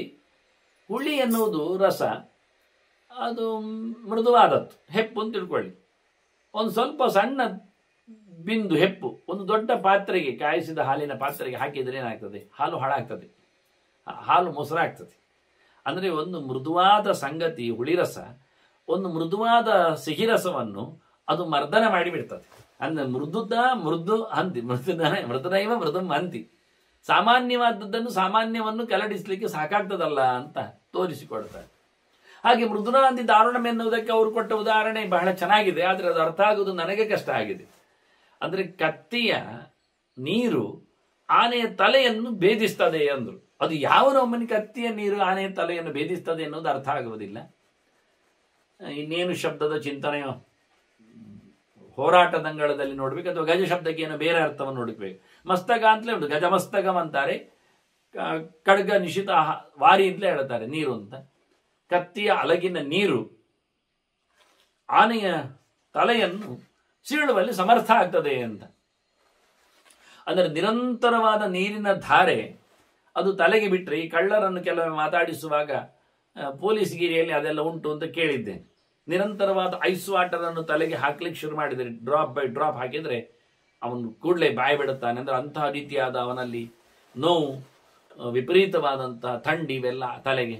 ನಿಜವಾಗಿ ತಲೆ ತಂಪಿರಬೇಕು, ಕಾಲು ಬಿಸಿ ಇರಬೇಕು ಅಂತ ನಿಯಮ ವಾಸ್ತವವಾಗಿ. ಕಾಲು ಚಪ್ಪೆ ಆದರೆ ಹಾಳಾಗ್ತಾನೆ ಅವನು, ತಲೆ ಬಿಸಿ ಆದರೆ ಅವನು ಹಾಳಾಗ್ತಾನೆ. ಅಂದರೆ ತಲೆ ಬಿಸಿ ಆಗಬಾರ್ದು, ಕಾಲು ಚಪ್ಪೆ ಆಗಬಾರ್ದು. ಹಾಗಾಗಿ ನಮಗೆ ವೈದ್ಯರು ಹೇಳಿದರು, ನೀವು ಒಂದು ರೌಂಡು ರಥಬೀದಿಗೆ ಮಳೆಗಾಲದಲ್ಲಿ ಬಂದರೆ ನಿಮಗೆ ರೋಗ ಬರುವುದು ಗ್ಯಾರಂಟಿ ಅಂತ. ಅಂದರೆ ನೀರು ಎಳಿತದೆ ಪಾದದ ಮೂಲಕ ಅಂತ. ಹಾಗಾಗಿ ಪಾದಸ್ನಾನ ಎನ್ನುವುದು, ಪಾದ ಪ್ರಕ್ಷಾಲನೆ ಎನ್ನುವುದು ಇವೆಲ್ಲ ಭಾರಿ ಅದ್ದೂರಿಯಾದ ವಿಷಯ. ಪಾದ ಪ್ರಕ್ಷಾಲನೆ ಆದ ತಕ್ಷಣ ಕಾಲನ್ನು ಒದ್ದೆ ಮಾಡಿದ ತಕ್ಷಣ ಕಾಲು ಒರೆಸಬೇಕೆ. ಕಾಲು ಒರೆಸದ ಯಾವ ಕೆಲಸ ಮಾಡಬಾರದು ಅಂತ ಬಹಳ ಸುಂದರವಾದಂಥ ಧರ್ಮಶಾಸ್ತ್ರಗಳು. ಇದನ್ನೆಲ್ಲ ನಾನು ಸಂಧ್ಯಾ ಸಮೀಕ್ಷೆಯಲ್ಲಿ ಹಾಕಿದ್ದೇನೆ, ವಿವರಣೆ ಕೊಡಲಿಲ್ಲ. ಯಾವುದೇ ಗೆರೆಗಳನ್ನು ವಿವರಿಸಲಿಕ್ಕೆ ಹೋಗಲಿಲ್ಲ. ವಿವರಿಸಿದರೆ ಪುಸ್ತಕ ಪುಟ ಮುಗಿಯುವುದಿಲ್ಲ. ಅದು ರೆಫರೆನ್ಸ್ ಬುಕ್ಗಳೇ ಅಲ್ಲ. ಯಾವುದೋ ಕಾಲಕ್ಕೆ ಯಾರೋ ಸಾವಿರಾರು ವರ್ಷಗಳಲ್ಲಿ ಯಾರು ನೋಡ್ಕೊಳ್ಬೋದಷ್ಟೇ. ಕಾಲೋಹ್ಯಂ ನಿರವಧಿ ವಿಪದ ಆಚಪೃತ್ವಿ ಅಂತ ಎಲ್ಲಿಯೂ ಇದ್ದಾರೆ ಜನ. ಹಾಗೆ ಒಂದು ಕಾಲು ಒದ್ದೆಯಾದ ನಂತರ ಕಾಲು ಒರೆಸುವ, ಇದು ಹೆಚ್ಚಾಗಿ ಬ್ರಾಹ್ಮಣರ ಪಾದ ಪ್ರಕ್ಷಾಲನೆ ಕಥೆಯಲ್ಲಿ ಹೆಚ್ಚು ಬರ್ತದೆ. ನಿಜವಾಗಿ ಅವರೆಲ್ಲ ಪಾದ ಪ್ರಕ್ಷಾಲನೆ ಹೋಗ್ತಾ ಇರ್ತಾರೆ, ಪ್ರಾಯಶ್ಚಿತ್ತವಾಗಿ ಆಗ್ತಾ ಇರ್ತದೆ. ಆದರೆ ಅವರು ಒರೆಸಿಕೊಳ್ಳದಿದ್ದರೆ ಅವರಿಗೆ ದೊಡ್ಡ ಪ್ರಾಯಶ್ಚಿತ್ತ ಮಾಡಬೇಕಾಗತ್ತೆ. ಮತ್ತೆ ಅದಿರಲಿ. ಮತ್ತೆ ಕೆಲವರೆಲ್ಲ ಹೆದರಿಯ ಪಾದ ಪ್ರಕ್ಷಾಲನೆ ಮಾಡಿಕೊಳ್ಳುವುದಿಲ್ಲ ಅವರು. ಯಾಕೆಂದರೆ ಅವರನ್ನು ಮತ್ತೆ ಊಟಕ್ಕೆ ಎಳಿತಾರೆ, ಊಟಕ್ಕೆ ಅಂಗಡಿಯಿಂದ ತಂದು ಹಾಕಿರ್ತಾರೆ. ಹಾಗಾಗಿ ಇದೆಲ್ಲ ಪರಂಪರಾ ಪ್ರಾಪ್ತ. ಅದು ಒಂದರ ನಂತರ ಒಂದು ಚೈನ್ ಇರ್ಲಿಕ್ಕೆ ಹೋಗಿ ಮೊದಲನೇ ಬ್ರೇಕ್ ಮಾಡಿದ್ರೆ ಎಲ್ಲ ಬ್ರೇಕ್ ಆದ ಹಾಗೆ. ಹೀಗೆ ಹೆಚ್ಚಾಗಿ ಕಾಲು ತೊಳೆಯಲಿಕ್ಕೆ ಸಿಗಿ ಬೀಳುವಂಥದ್ದು ಸ್ವಾಮಿಗಳೇ. ಅವರನ್ನೆಲ್ಲ ಕಡೆಯಲ್ಲಿಯೂ ಕಾಲಾಗಿ ನೀರಾಕಿ ಕೆಲಸ ಮಾಡ್ತಾರೆ. ನಾವು ಇವತ್ತು ಉಳಿದ ಇದ್ದ ಸ್ವಾಮಿಗಳಲ್ಲಿ ಎಲ್ಲ ಬಗೆಯ ನಮ್ಮ ಸನ್ಯಾಸಿಗಳಲ್ಲಿ ಕಾಲು ತೊಳೆದ ಬಳಿಕ ಕಾಲು ಒರೆಸುವ ಒಬ್ಬರೇ ಒಬ್ಬರು ಧೀಮಂತ ಸನ್ಯಾಸಿಗಳನ್ನು ನಾನು ಕಂಡದ್ದು. ನನ್ನ ಈ ಒಂದು ಧಾರ್ಮಿಕವಾದ ಭೂಮಿಕೆಯ ಅಡಿಯಲ್ಲಿ ನೆರಳಿನಲ್ಲಿ ನೋಡಿಕೊಂಡಾಗ ನನಗೆ ತುಂಬ ಆಶ್ಚರ್ಯವಾಯಿತು, ಖುಷಿಯಾಯಿತು. ಅದನ್ನು ಕಡ್ಡಾಯವಾಗಿ ಅದನ್ನು ಒರೆಸಿಕೊಳ್ಳಿಕ್ಕೆ ಅಂತ ಕೈಯಲ್ಲಿ ಒಂದು ಕರವಸ್ತ್ರ ಹಿಡಿದುಕೊಂಡು ಕಾಲಿಗೆ ನೀರಾಕಿದ ತಕ್ಷಣ ಅದನ್ನು ಒರೆಸಿ ಕೂತ್ಕೊಳ್ಳುವ ಒಂದು ಧರ್ಮ ಭೂಮಿಕೆ ಬಹಳ ವಿಚಿತ್ರ ಅನಿಸಿದೆ, ತುಂಬ ಖುಷಿಯಾಗಿದೆ. ಅವರ ಗುರು ಪರಂಪರೆಯಲ್ಲಿ ಅದು ಇತ್ತೋ ಇಲ್ಲವೋ, ಅವರಿಗೆ ಅದು ಎರವಲು ಹಾಗೆ ಬಂತೋ ಅಲ್ಲವೋ ಏನು ಗೊತ್ತಿಲ್ಲ. ಅಂತೂ ಪ್ರಾಮಾಣಿಕವಾದ ಒಂದು ಕೆಲಸ ಸುತ್ತಮುತ್ತಲೂ ಕಾಣದೇ ಇರುವಂಥದ್ದು, ಕಂಡು ಮಾಡಿದ್ದೇನಲ್ಲ ಅದು, ಅಥವಾ ಅದನ್ನು ಕಂಡು ಮಾಡುವುದೂ ಇಲ್ಲ, ಈ ಒಂದು ಕ್ರಮ. ಹೀಗಾಗಿ ಇಲ್ಲಿ ಬಹಳ ಚಂದವಾಗಿ ನೀರಿನ ಧಾರೆಯ ಬಗ್ಗೆ ನಾನು ಹೇಳುವಾಗ ಅನೇಕತೆಯನ್ನು ಉಲ್ಲೇಖ ಮಾಡುವಲ್ಲಿ ಆ ಚಿಂತನೆಯನ್ನು ಕೊಟ್ಟೆ. ನಾನು ಹೇಳುವುದಾದ್ರೆ ಮೃದುನಾ ಹಂತಿ ದಾರುಣ ಬಂದಾಗ ಆನೆಗೆ ಕೋಲು ತೋರಿಸಿದ್ರೆ ಸಾಕಾಗತ್ತೆ, ಆನೆ ಮಲಗುತ್ತೆ. ಆದರೆ ಕೋಲು ಎಲ್ಲಿ ತೋರಿಸಬೇಕು ಅಂತ ಗೊತ್ತಿರಬೇಕು, ಅದು ನಾನು ಹೇಳಿಕೊಡುವುದಿಲ್ಲ.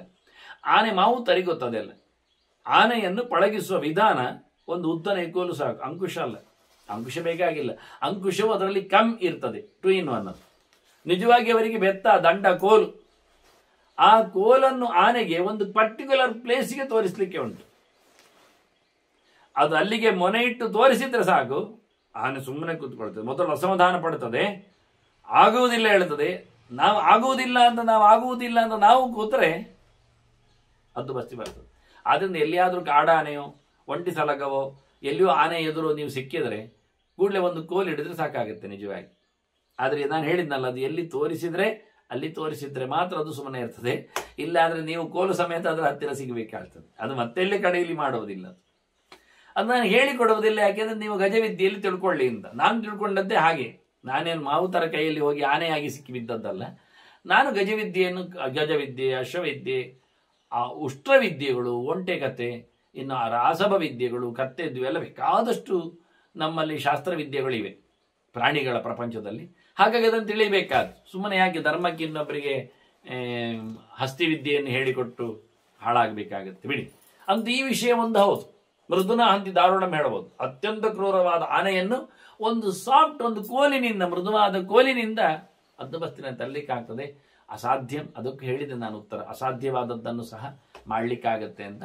ಅಸಾಧ್ಯವಾದದ್ದು ವೈರಿ, ಅವನನ್ನು ಮೃದು ವಚನದಿಂದ ಬಗ್ಗಿಸಬಹುದು ಅಂತ ರಾಯರ ವಾದ. ಹೀಗೆ ಅನೇಕ ಚಿಂತನೆಗಳ ಜೊತೆಯಲ್ಲಿ ಈ ಶ್ಲೋಕಗಳಿಗೆಲ್ಲ ವಿಶೇಷ ಅರ್ಥಗಳಿವೆ. ಅದನ್ನು ಉಲ್ಲೇಖ ಮಾಡ್ತಾರೆ. ವಾಸ್ತವವಾಗಿ ನಿಮ್ಗೆ ಯಾವುದೆಲ್ಲ ಕಂಡಿದೆ, ಅನುಭವದಲ್ಲಿ ಬಂದಿದೆ, ಎಲ್ಲ ಮಾತುಗಳು, ಉತ್ತರಗಳು ಅದಕ್ಕೆ ಅರ್ಥ ಆಗ್ತವೆ. ಈಗ ಏನಾಗಬೇಕು ರಾಜ ಕೇಳಿದರೆ, ಕಾಲೇ ಮೃದುರ್ಯೋ ಭವತಿ ಕಾಲೇ ಭವತಿ ದಾರುಣ ಸ ಸಾಧಯತಿ. ನಿಜವಾಗಿ ಮೃದುವೇ ಇರಬೇಕು, ಇಷ್ಟು ಅರ್ಥ ಮಾಡಿಕೊಂಡ. ಹಾಗಾದ್ರೆ ಮೃದುವೇ ಒಳ್ಳೆಯದು ಅಂತ ಖಂಡಿತ ನಮಗೆ. ಸರ್ವತಾ ಮೃದುವೇ ತೀಕ್ಷ್ಣ ಆಗಿದೆ ಅಂತ ಹೇಳಿಕೊಂಡು ಸರ್ವತಾ ಮೃದುವಲ್ಲ. ಮೃದು ಕಾಲದಲ್ಲಿ ಮೃದು, ತೀಕ್ಷ್ಣ ಕಾಲದಲ್ಲಿ ತೀಕ್ಷ್ಣ. ಎಲ್ಲಿ ಗಟ್ಟಿಗನಾಗಬೇಕೋ, ಜೋರಿ ಇರಬೇಕು ಅಲ್ಲಿ ಜೋರಿ ಇರಬೇಕು. ಎಲ್ಲಿ ಸಾಧುವಾಗಿರಬೇಕೋ ಅಲ್ಲಿ ಆತ ತನ್ನ ಸೌಮ್ಯವಾದವನ್ನು ತೋರಿಸಬೇಕು. ಹೀಗಿದ್ರೆ ಮಾತ್ರ ಅವ ಸಾಧಯತಿ ಕೃತ್ಯಾನಿ ಶತ್ರುಂಚಾಪಿ ಅಧಿತಿಷ್ಠತೆ. ಅಂಥವನು ಎಲ್ಲ ಕೆಲಸವನ್ನು ಮಾಡ್ತಾನೆ, ಶತ್ರುವನ್ನು ಸಹ ಹಿಮ್ಮೆಟ್ಟಲು ಸಮರ್ಥನಾಗ್ತಾನೆ. ಪಂಡಿತೇನ ವಿರುದ್ಧಸ್ತು ದೂರಸ್ಥೋಸ್ಮೀತಿ ನಾಶ್ವಸೇತ್. ಹಿಂದೆಯೂ ಬಂದಿದೆ ಈ ಮಾತುಗಳು. ಒಳ್ಳೆ ಬುದ್ಧಿಮಂತನಲ್ಲಿ ನಾವು, ತಲೆಗಟ್ಟಿದ್ದವನಲ್ಲಿ ನಾವು ವಿರೋಧ ಮಾಡಿದ್ದೇವೆ. ಅವನೇನೋ ಬಡಿದಿದ್ದೇವೆ, ಅವನನ್ನೇನೋ ಹಿಡಿದಿದ್ದೇವೆ, ಎಲ್ಲೋ ಬಂಧಿಸಿದ್ದೇವೆ, ಹೋರಾಡಿದ್ದೇವೆ, ಅದೋ ಸೋಲಿಸಿದ್ದೇವೆ, ಏನೋ ಆಗಿದೆ, ಘಾಸಿಯಾಗಿದೆ, ತೊಂದರೆ ಆಗಿದೆ. ಅಂಥವನಲ್ಲಿ ನಮಗಿನ್ನೇನು ಉಪದ್ರ ಆಗ್ಲಿಕ್ಕಿಲ್ಲ ಅಂತ ಹೇಳಿ ನಾವು ದೂರ ಇದ್ದೇವೆ, ಬಹಳ ಆತನನ್ನು ದೂರದಲ್ಲಿಟ್ಟಿದ್ದೇವೆ ಹೇಳಿ ನಮಗೇನು ಆಗುವುದಿಲ್ಲ ಅಂತ ಹೇಳಿ ಸುಮ್ಮನೆ ಇರಬಾರದು. ದೂರದಲ್ಲಿದ್ದಾನೆ ಹೇಳಿಕೊಂಡು, ದೂರದಲ್ಲಿ ತಿಳಿದವನಿದ್ರೂ ಅವನ ಬುದ್ಧಿ ಶಾರ್ಪ್ ಆದ್ರಿಂದ ಅವನ ಕೈ ಉದ್ದ ಇರ್ತದೆ ಅಂತಾರೆ. ಬಹಳ ಚೆನ್ನಾಗಿದೆ. ದೀರ್ಘವು ಬುದ್ಧಿಮತೋ ಬಾಹುಭ್ಯಾಂ ಹಿಂಸದಿ ಹಿಂಸಿತಃ. ಅವನಿಗೆ ಒಂದ್ಸರ್ತಿ ನೀವು ಪೆಟ್ಟು ಕೊಟ್ಟಿದ್ದೀರಲ್ಲ, ಪೆಟ್ಟು ತಿಂದಿದ್ದಾನಲ್ಲ, ಹಿಂಸೆ ಆಗಿದಲ್ಲ, ಅವನು ನಿಮ್ಮನ್ನು ಬಿಡುವುದಿಲ್ಲ. ಯಾಕೆ? ಅವನು ಬುದ್ಧಿಮಂತ, ಅವನು ತಿಳಿದವ. ಅವನಿಗೆ ಎರಡೂ ಗೊತ್ತು. ಏನು ತಿಳಿಯಿದ್ದದ್ದು ಗೊತ್ತು, ಈಗ ನಾನು ಹೋಗಿದ್ರು ಬದುಕಿದ್ದದ್ರಿಂದ ನಾನು ಖಂಡಿತವಾಗಿ ಅವನ ಬದುಕನ್ನು ತೆಗಿತೇನೆ ಅಂತ ಅವನಿಗೆ ಗೊತ್ತು. ಅದಕ್ಕೆ ಬೇಕಾದಂಥ ಮದ್ದು ಮಾಡ್ತಾನವ. ಅದಕ್ಕೆ ತನ್ನ ಕೈಯನ್ನು ಉದ್ದ ಮಾಡ್ತಾನೆ. ಅವನ ಕೈ ಯಾವುದು ಕೇಳಿದರೆ ನಿಜವಾಗಿ ಕ್ಯಾಚ್ ಆ್ಯಂಡ್ ಹಿಟ್ ಅಂತಷ್ಟು, ಮತ್ತೆಂದೆಲ್ಲ ಹಿಡಿದು ಕೊಲ್ತಾನವನು. ಎರಡು ತೋಳಿನಲ್ಲಿ ಒಂದರಲ್ಲಿ ಹಿಡಿತಾನೆ, ಒಂದರಲ್ಲಿ ಬಡಿತಾನೆ. ಹಿಡಿತ ಬಡಿತಗಳು ಅವನಿಗೆ ಗೊತ್ತಿವೆ. ಅದಕ್ಕೆ ಬೇಕಾಗಿರುತ್ತೆ ಅಂತ ಉಪಾಯಗಳು ತಿಳಿದಿದ್ದಾನೆ. ಅದಕ್ಕೋಸ್ಕರ ಪ್ರಯತ್ನವನ್ನು ಮಾಡ್ತಾನೆ. ನಮಗೆ ಉಪಾಯ ಗೊತ್ತು, ಎಂತ ಮಾಡ್ಲಿಕ್ಕೆ ಆಗ್ತದೆ ನೋಡಿ. ಒಂದು ಬಕಬಂಧ ನ್ಯಾಯ ಅಂತ ಉಂಟು ಉಪಾಯ. ಒಂದು ಈಗ ಬಕ ಹಾಕಿಬೇಕು ನಮಗೆ, ಅದೇ ಮೀನು ಹಿಡಿಯುವಂಥದ್ದಾಗವಂತಲ್ಲ, ಬಕ ಕೊಕ್ಕರೆ ಇದ್ದಾಗೆ ಅದನ್ನು ಹಿಡಿಬೇಕು ಅಂತ ಉಂಟು. ಹೇಗೆ ಹಿಡಿಯುವುದು? ಅದಕ್ಕೇನು ಹಿಡಿಯುವುದು ಕೇಳಿದರೆ, ಅದಕ್ಕೆ ಅದು ಕೆರೆಯಲ್ಲಿ ಕೂತಿರ್ತದಲ್ಲ ಮೀನನ್ನು ಹಿಡಿಲಿಕ್ಕೆ ಅಂತ ಕಣ್ಮುಚ್ಚಿಕೊಂಡು, ಆಗ ಮೆಲ್ಲ ಹೋಗಿ ಒಂದು ಚಂದವಾಗಿ ಬೆಣ್ಣೆ ಮುದ್ದೆಯನ್ನು ಇಡಬೇಕಂತ ಅದರ ಮಂಡೆ ಮೇಲೆ. ಅದು ಮಧ್ಯಾಹ್ನದ ಹೊತ್ತಿಗೆ ಬಿಸಿಲಿನಲ್ಲಿ ಕರಗ್ತದೆ. ಬೆಣ್ಣೆ ಮುದ್ದೆ ಕರಗಿದಾಗ ಅದು ಹೀಗೆ ಕಣ್ಣಿಗೆ ಬರ್ತದೆ, ಅದರದ್ದು ಎರಡು ಕಡೆಯಲ್ಲಿ. ಅಲ್ಲಿಗೆ ಕಣ್ಣು ಮುಚ್ಚಿ ಹೋಗ್ತದೆ, ಕಾಣುವುದಿಲ್ಲ ಅದಕ್ಕೆ. ಆಗ ಹಿಡಿದು ಬಿಡ್ಬೇಕದು. ಎಷ್ಟು ಲಾಯ್ಕ್ ಉಂಟಲ್ಲ. ಹಿಡ್ದಿದ್ದೀರಾ ಕೇಳಬೇಡಿ, ಹಿಡಿಲಿಕ್ಕೆ ಆಗ್ತದ ಅಂತ ಹೇಳಬೇಡಿ. ಮೊದಲು ಬೆಣ್ಣೆ ಇಡ್ಲಿಕ್ಕೆ ಆಗ್ತದೆ ಕೇಳಿ ಮೊದಲು. ಅದು ಹೇಗಾದ್ರೂ ಮೆಲ್ಲ ಉಪಾಯ ಮಾಡಿ ಮೆಲ್ಲ ಹೋಗಿ ಬೆಣ್ಣೆ ಇಡುದಂತೆ. ಹಾಗಾದ್ರೆ ಮೆಲ್ಲ ಹೋಗಿ ಬೆಣ್ಣೆ ಇಡುವಾಗಲೇ ಅದು ಕುತಿ ಹಿಡಿಬೋದಲ್ಲ, ಅದು ಬೋದಲ್ಲ ಇವರಿಗೆ ನೋಡಿ. ಆ ಬೆಣ್ಣೆ ಮುದ್ದೆ ಏನಾದ್ರೂ ಮಂಡೆಯಲ್ಲಿ ಜಾರದಂತೆ ಇಡುವುದೇ ಒಂದು ದೊಡ್ಡ ಸಂಗತಿ ಆದಾಗ ಅದನ್ನೇ ಕಾಲಲ್ಲಿ ಹೋಗಿ ರೆಕ್ಕೆಯಲ್ಲಿ ಕುತ್ತಿಗೆಯಲ್ಲಿ ಹಿಡಿಬೋದಲ್ಲ, ಮತ್ತೆ ಅದನ್ನ ಪ್ರಯೋಜನ ಇಲ್ಲ. ಅದರಿಂದ ಉಪಾಯ ಗೊತ್ತಿದೆ ಅಂದ ತಕ್ಷಣ ಮಾಡ್ಲಿಕ್ಕೆ ಆಗ್ತದೆ ಅಂತ ಹೇಳಬೇಡಿ. ಅಲ್ಲ, ಅದು ಹೀಗೆ ಮಾಡಿದ್ರೆ ಹಾಗೆ ಮಾಡಿದ್ರೆ ಅದು. ಶತ್ರು ಓಡಿ ಬಂದಾಗ ಏನು ಮಾಡಬೇಕು ಗೊತ್ತುಂಟ, ಅವನು ಏನು ಹಿಡ್ಕೊಂಡಿದ್ದ ನೋಡ್ಬೇಕು. ಕತ್ತಿಯ, ಕೋಲ, ಬಿಲ್ಲ, ಬಾಣವ ಎಲ್ಲ. ನಾವು ಅವನು ಬಂದ ತಕ್ಷಣ ರಪಕ್ಕ ನೆಲದಡಿಯಲ್ಲಿ ಕೂತ್ಕೊಳ್ಬೇಕು, ಅವನ ಕಾಲನ್ನು ಎಳೆದು ಬಿಡಬೇಕು. ಅಷ್ಟೊತ್ತಿಗೆ ಅವನು ಬೀಳುತ್ತಾನೆ, ಮತ್ತೆ ಅವನ ಮೇಲೆ ಬಿದ್ದರೆ ಅದು ಅವನು ಉಸಿರುಗಟ್ಟಿ ಸಾಯ್ತಾನೆ. ಎಷ್ಟು ಚಂದವಾದ ಉಪಾಯ ಹೇಳಿದಾಗ ಆಯ್ತು ಅಂತ ತಿಳ್ಕೊಳ್ಬೇಕು. ಅವನು ಅಲ್ಲಿಂದ ಬಿಲ್ಲು, ಬಾಣ, ಕತ್ತಿ, ಗುರಾಣಿಯಲ್ಲಿ ಇಟ್ಕೊಂಡು ಬರುವಾಗಲೇ ಇಲ್ಲಿದ್ದ ಪದರಾಡು ಕೆಲ ಕೂತ್ಕೊಳ್ಳೋದೇನು ಖಾಲಿ ಹೇಳಿದ್ದೇನೆ. ಅವನೇನು ದೂರದಲ್ಲಿ ನಿಲ್ತಾನವ ನಾವು ನೋಡಿಕೊಂಡು. ಅದು ನಾವು ಕೂತ್ಕೊಳ್ಳುವಾಗ ಕುಸಿಯುವಾಗ ಅವನು ಕತ್ತಿಯಿಂದ ಚುಚ್ಚುವುದಿಲ್ಲ ನಮ್ಮ ಬೆನ್ನಿಗೆ. ಉಪಾಯ ಅವನೇನ್ ಮಾಡ್ತಾನೆ ಹೇಳಲಿಲ್ಲ, ಇವನ ಉಪಾಯ ಮಾತ್ರ ಹೇಳ್ದವ. ಅದು ದೂರದಲ್ಲಿ ಬರ್ತಾ ಇದ್ದಾನೆ, ನೋಡಿಕೊಳ್ಬೇಕು, ಹತ್ತಿರ ಬಂದಾಗ ಕೂತ್ಕೊಳ್ಬೇಕು, ಅವನ ಕಾಲು ಎಳೆದು ಬೀಳಿಸಿದ. ಕಾಲು ಎಳಲಿಕ್ಕೆ ಎಂತ ಅದು ಗೊಂಬೆಯ ಉಪಾಯ ಪ್ರಯೋಜನ ಇಲ್ಲ. ಉಪಾಯಕ್ಕೆ ಸರಿಯಾಗಿ ಪ್ರಯತ್ನ ಮಾಡಲಿಕ್ಕೆ ಬೇಕು. ಆದರೆ ಬುದ್ಧಿಮಂತ ಉಪಾಯವೂ ತಿಳಿದಿರ್ತಾನೆ, ಪ್ರಯತ್ನವನ್ನು ತಿಳ್ತಾನೆ. ಅವನಿಗೆ ಎರಡು ರಟ್ಟೆ ಇದೆ, ಎರಡು ತೋಳಿದೆ, ಎರಡು ತೋಳುಗಳಿಂದ ಅವನು ಮಾಡ್ತಾನೆ ಕೆಲಸ. ಅದನ್ನು ಬಂಧಿಸುವ ಉಪಾಯ ಗೊತ್ತವನಿಗೆ, ಬಡಿಯುವ ಕತೆ ಗೊತ್ತು. ಹಿಡಿಲಿಕ್ಕೂ ಗೊತ್ತವನಿಗೆ, ಬಡಿಲಿಕ್ಕೂ ಗೊತ್ತು. ಆದ್ರಿಂದ ತಿಳಿದವರ ಹತ್ತಿರದಲ್ಲಿ ಉಪಟಳ ನಡೆಸಿ ದೂರದಲ್ಲಿದ್ದೇನೆ ಅಂತೆ, ಬಚಾವ್ ಆಗ್ತೇನೆ ಅಂತೇಳಿ ಯೋಚನೆ ಮಾಡಬೇಡ. ಒಂದು ಕಣ್ಣು ಅವನ ಮೇಲಿಡು, ಎಂದಾದರೂ ಅದನ್ನು ಉಪಯೋಗಿಸಿ ನೋಡು ಅಂತಾನೆ. ನತತ್ತರೇತ್ ಯಸ್ಯ ನ ಪಾರಮುತ್ತರೇತ್. ಯಾವುದಕ್ಕೆ ದಡ ಹಾಯ್ಲಿಕ್ಕೆ ಬರುವುದಿಲ್ಲವೋ ಅಂತ ನದಿಗೆ ಇಳಿಲಿಕ್ಕೆ ಹೋಗಬೇಡ ಮಾರಾಯ ಅಂತ. ಬಹಳ ಚಂದವಾದ ಮಾತು. ಆದರೆ ನದಿಗೊಂದು ದಡ ಇದ್ದೇ ಇರ್ತದೆ, ಒಂದು ಕಡೆಯಿಂದ ಒಂದು ಕಡೆಗೆ. ಆದರೆ ಆ ದಡದ ಮೇಲೆ ಬರಲಿಕ್ಕೆ ಆಗದಂತೆ ಇದ್ರೆ, ಅದೊಂದು ಬೆಟ್ಟದ ಕೋಡಿನ ಪಕ್ಕದಲ್ಲಿ ಹರಿಯುವ ನದಿಯಾಗಿದ್ರೆ, ಇತ್ತ ಹಾರಿ ಅತ್ತ ಬರ್ತೇನೆ ಅಂದ್ರೆ ಬರುವುದು ಎಲ್ಲಿಗೆ ಹೇಳು? ಅದು ಸತ್ಯ. ಹಾಗಾಗಿ ಮೇಲೆ ಬರಲಾರದ ದಡವನ್ನು ಪಡೆದ ನದಿಯನ್ನು ದಾಟಲು ಇಳಿಯಬೇಡ. ಅಂದ್ರೆ ನೀನು ಯಾರಿಂದ ಬಚಾವಾಗಬಹುದೋ ಅಂತ ಶತ್ರುಗಳ ಮೇಲೆ ಮಾತ್ರ ನುಗ್ಗಲಿಕ್ಕೆ ಮತ್ತೆ ಹೋಗಬೇಡ ಬೇರೆ ಕಡೆಗೆ ಅಂತ ಹೇಳುವ ಉಪಾಯ ಇದು. ದಾಟಲು ಶಕ್ಯವಾದಂತಹ ದಡವನ್ನು ಸೇರಲಬಹುದಾದ ನದಿಯ ಮೇಲೆ ಈಜಲು ಹಾರು ಹೊರತು ಬೇರೆ ಕಡೆಗೆ ಹೋಗಬೇಡ. ನದದ್ ಹರೇತ್ ಯತ್ ಪುನರಾಹರೇತ್ ಪರಹ. ಯಾರ ದುಡ್ಡನ್ನು, ಸೊತ್ತನ್ನು ಕೊಳ್ಳೆ ಹೊಡಿಬೇಕು, ಪಡೆದು ಬಿಡಬೇಕು ಅಂದ್ರೆ ಯಾರು ಮತ್ತೊಮ್ಮೆ ನಿನ್ನ ಸೊತ್ತನ್ನು ಪಡೆಯುವುದಿಲ್ಲ ಅಂತವನ ಕಡೆದ್ದು ಮಾತ್ರ ಅಂತ ನೋಡಿ. ನಾವೊಬ್ಬನದ್ದು ಕದ್ದು ಬಿಡುದು, ಆಗ ಅವನ ನಮ್ಮದು ಸೇರಿಸಿ ಕದ್ದು ಬಿಡುದು. ಈಗೇನಾಗ್ತದೆ, ಅವನದ್ದು ಕದ್ದು ನಾವು ನಮ್ಮ ಚೀಲದಲ್ಲಿ ಹಾಕೊಂಡು ಗಮ್ಮತ್ತಾಯ್ತು ಹೇಳುವಾಗ ನಮ್ಮ ಚೀಲವನ್ನೇ ಅವನಿಗೆ ಎರಿಸಿದ್ದಾನೆ. ಏನಾಯ್ತು, ಅದು ನಮ್ಮ ಚೀಲದಲ್ಲಿ ನಮ್ಮದು ಇತ್ತು, ಅವನದ್ದು ಸೇರಿದ್ದು. ಈಗ ಎರಡು ಹೋಯ್ತು. ಈಗ ಅದನ್ನ ಎಲ್ಲಿ ಇನ್ನೊಬ್ಬ ಹಿಂದೆ ತೆಗಿತಾನೋ ಅಂತ ಸೊತ್ತನ್ನು ಕೈ ಹಾಕ್ಲಿಕ್ಕೆ ಹೋಗ್ಬೇಡ ಅಂತಾನೆ. ಆಗುವಂಥದ್ರ ಮೇಲೆ ನೋಡು, ಆಹರಣ ಮಾಡುವಾಗ ಮತ್ತೊಬ್ಬರ ಮೆಲ್ಲ ಎಷ್ಟೋ ಕ್ಯೂ ಅಲ್ಲಿ ನಿಂತಿರ್ತಾರೆ, ಗಮ್ಮತ್ತಿರ್ತದೆ ಅದು. ಎಷ್ಟೋ ನೀವೆಲ್ಲ ನೋಡಿರ್ಬೋದು ಅದನ್ನು. ಹಿಂಬದಿಯವನ ಮುಂಬದಿಯವನ ಕ್ಯೂ ಅಲ್ಲಿ ನಿಂತವನದ್ದು ಮೆಲ್ಲ ಅವನ ಚೀಲಕ್ಕೋ ಕಿಸೆಗೋ ಕೈ ಹಾಕಿ ಅವನ ಮೊಬೈಲು, ಪರ್ಸನ್ನು ಎತ್ತಿಕೊಂಡ ತಕ್ಷಣ ಖುಷಿ ಆಗ್ತದೆ ಅವನಿಗೆ, ಪಡೆದಿದ್ದೇನೆ ಅಂತ. ಈಗ ಸಾಲಲ್ಲಿ ನಿಂತರೆ ಗೊತ್ತಾಗ್ತದೆ, ಅಲ್ಲಿಂದ ಅವನು ತಪ್ಪಿಸಿ ಹೋಗ್ತಾನೆ. ಹೋಗುವ ಮೊದಲು ಅವನದ್ದು ಮತ್ತೊಬ್ಬ ತೆಗೆದಿರ್ತಾನೆ ಹಿಂಬದಿಯಿಂದ, ಗೊತ್ತೇ ಇಲ್ಲ ಅವನಿಗೆ. ಭಾರಿ ಖುಷಿಯಲ್ಲಿ ಹೋಗಿ ಕೈಕಾಲು ಅಲ್ಲಾಡಿಸ್ತಾನೆ, ಅವನದ್ದು 0 ಆಗಿರ್ತದೆ. ಅದನ್ನ ನಾವು ಯಾರಿಗೆ ದ್ರೋಹ ಬಗಿತೇವೋ ನಮಗೆ ಇನ್ನೊಬ್ರು ದ್ರೋಹ ಬರಗಿತಾರೆ ಎನ್ನುವ ಎಚ್ಚರ ಇರಬೇಕು.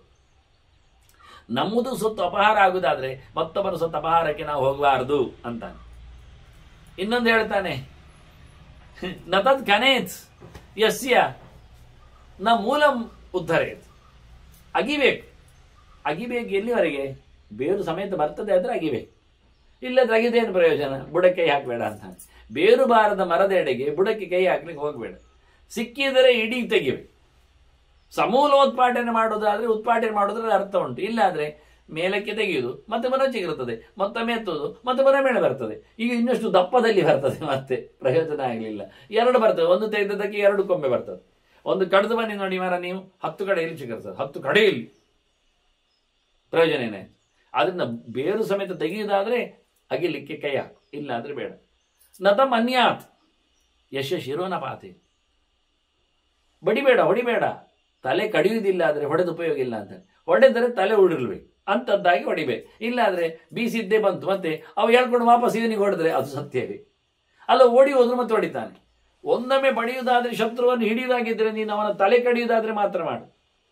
ಇದೆಲ್ಲ ಕೆಲವೊಮ್ಮೆ ಪ್ರಸಿದ್ಧ ಲಾಯರ್ಗೆಲ್ಲ ಹೇಳಿಕೊಡ್ತಾರೆ. ಹಾಗೆ ನೀನು ಹೊಡೆದು ಬರಬೇಡ ಮಾರಾಯ, ಯಾಕೆ ಸಾಕ್ಷಿ ಉಳಿತದೆ, ಮತ್ತೆ ನೀನು ಕೊಂದು ಬಾ, ಮತ್ತೆ ನಿನ್ನನ್ನು ನಾವು ಬಚಾವ್ ಮಾಡ್ತೇವೆ. ಇದು ಅವರಲ್ಲಿ ಇರತಕ್ಕಂಥ ಹಾಸ್ಯದ ಹೊನಲೆ. ಅದು ನಿಜವಾಗಿ ಹಾಸ್ಯ ಅಲ್ಲ, ಅದು ಸತ್ಯ. ಅವ್ರು ಹೇಳೋದು ಸತ್ಯ. ನೀನೇನಾದ್ರೂ ಅವನಿಗೆ ಹೊಡೆದು ಕೈಕಾಲು ಕತ್ತರಿಸಿ ಹೆಚ್ಚು ಕಮ್ಮಿ ಮಾಡಿ ಬಂದರೆ ಸಾಕ್ಷಿ ಆಗ್ತದೆ. ಅವನೇ ಹೇಳ್ತಾನೆ, ಇವನೇ ಹೊಡೆದದ್ದು ನೋಡಿದ್ದೇನೆ ಅಂತ. ಆದ್ರೆ ನೀನೇನು ಮಾಡು, ಉಳಿಸಿ ಬರಬೇಡ, ಅವನು ಮುಗಿಸಿ ಬಾ. ಮುಗಿಸಿ ಬಂದ್ರೆ ನಮ್ಮಲ್ಲಿ ಬೇಕಾದಷ್ಟು ಕಾನೂನುಗಳಲ್ಲಿ ಚೌಕಟ್ಟುಗಳು ಉಂಟು, ಮಾಡಲಿಕ್ಕೆ ಬರ್ತದೆ ಅಂತ. ಅವ್ರು ಹೇಳಿಕೊಂಡದ್ದನ್ನು ನಾವು ಕೇಳಿಕೊಂಡದ್ದು ಉಂಟು. ಇದೆಲ್ಲ ಇದು ಎಂತ ಪಬ್ಲಿಕ್ ಮ್ಯಾಟರ್ಸ್ಗಳು. ಇದರಲ್ಲೇನು ಸಂಕೋಚ ಅಥವಾ ರಹಸ್ಯ, ಅದರಲ್ಲಿ ಗುಟ್ಟು ಹಾಗೆಲ್ಲ ಹೇಳಿಕೊಡಬೇಡಿ ಎಲ್ಲ ಇಲ್ಲ. ಅದು ಓತಿನೊಟ್ಟಿಗೆ ಬಂದಾಗೆ ಇದು ಮಾತು, ಓತು ಮತ್ತೆ ಮಾತು ಒಂದೇ ಬಗೆ. ಹೀಗೆ ಇವನು ಹೇಳಿಕೊಡ್ತಾನೆ. ಅಲ್ಲ ಮಾರಾಯರ, ನೀವೆಲ್ಲ ಭಯಂಕರ ವಿಚಿತ್ರವಾಗಿ ಹೇಳಿಕೊಟ್ರಿ. ಪೂರಾ ಅಥರ್ವಣವೇ ನಿಮ್ದು ಹೇಳಿಕೊಟ್ಟ ರೀತಿ ನೋಡಿದ್ರೆ. ಇದು ನಮಗೆ ಬೇಕಾ? ಇದೊಂದು ಸಂವಾದ, ಇದು ಶಾಂತಿ ಬರುವ ಅಂತ ಅನಿಸ್ತದೆ. ಮತ್ತೆ ನೋಡುವಾಗ ಇದು ಟೋಟಲಿ ಅಶಾಂತಿಯೇ. ಭಾರದ್ವಾಜರು ಹೇಳ್ತಾರೆ, ನೋಡು ರಾಜ, ನೀನೇನ್ ಹೇಳಿದ್ದು, ಆಪತ್ತು ಕಾಲದಲ್ಲಿ ಎಲ್ಲ ಕಳ್ಕೊಂಡಾಗ ಹೇಗೆ ಬದುಕಬಹುದು ಎನ್ನತಕ್ಕಂಥ ಕೆಲವು ಕ್ಲೂ ಕೊಡಿ ಹೇಳಿದ್ದು, ಟಿಪ್ಸ್ ಅಲ್ಲವಾ? ಆದ್ರೆ ಇದೆಲ್ಲ ಹೇಳಿದ್ ನಾನು ಯಾಕೆ ಗೊತ್ತುಂಟ? ಇದೆಲ್ಲ ಆಗ್ತದೆ ಅಂತ ಹೇಳಿದ್ದು, ಮಾಡ್ಲಿಕ್ಕಲ್ಲ. ಇತೀದ ಮುಕ್ತಂ ಅವ ಹೇಳ್ತಾನೆ, ವೃಜನಾಭಿ ಸಂಹಿತಂ, ಇದೆಲ್ಲ ಪಾಪದ ಕೆಲಸ. ನಾನು ಹೇಳಿದ್ದು ಒಳ್ಳೆ ಕೆಲಸ ಅಲ್ಲ. ನ ಚೈತದೇವಂ ಪುರುಷ ಸಮಾಚರೇತ್, ಮನುಷ್ಯ ಹೀಗೆ ಮಾಡಬಾರದು, ರಾಜ ಹೀಗೆ ಮಾಡಬಾರದು. ರಾಜನ ಚರ್ಯೆಯಲ್ಲಿ ಈ ನಮೂನೆಯಾಗಿ ಮೋಸ ಮಾಡುವ ಪದ್ಧತಿಗಳು, ಜನರನ್ನು ಮಡಕೆ ಎತ್ತಿ ಹಿಡಿದು ಕೊನೆಗೆ ಬೇಕಾದಾಗ ಬಂಡೆಗೆ ಬಡಿದು ನುಚ್ಚು ನೂರು ಮಾಡುವ ಹೆಸರುಗಳು, ಏನು ಕೆಲಸ ಮಾಡಿರಬಾರದು, ಹಣ್ಣಿನಾಗೆ ಕಾಣಬೇಕು, ತಿನ್ಲಿಕ್ಕೆ ಸಿಗಬಾರದು, ಹತ್ತಿರಕ್ಕೆ ಬರಬಾರದು, ಇಂಥದ್ದೆಲ್ಲ ಜನ ಉಪಯೋಗಿ ಅಲ್ಲದ ಮೋಸ ಮಾಡುವ ಈ ಮಾತುಗಳೆಲ್ಲ ಏನು ಬಂತಲ್ಲ, ಇದೆಲ್ಲ ಸುಳ್ಳೆ, ಇದು ಸತ್ಯ ಅಲ್ಲ, ಇದು ಯೋಚನೆಗೆ ಮಾತ್ರ ಹೇಳಿದ್ದು, ಇದು ನಿಜವಾಗಿ ಪಾಪದ ಕೆಲಸ, ಇದನ್ನು ಮಾಡಬಾರದು.